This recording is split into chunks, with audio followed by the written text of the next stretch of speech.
Leader needs guts to take action. Shri Bhagwant Maan has shown he has got the guts to take action. नम्मदु हमारे यहाँ adjustment.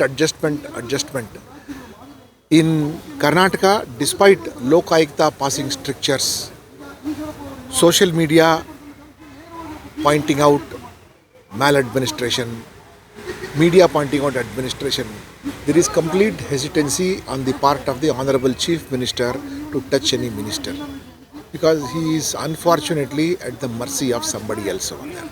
So there is a complete leadership crisis in taking action against corrupt persons.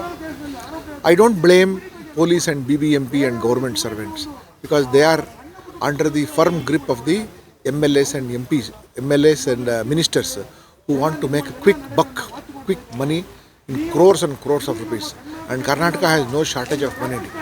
And thousands and thousands of crores of money is being swindled and being pilfered, but nothing is reaching real, proper, clean development.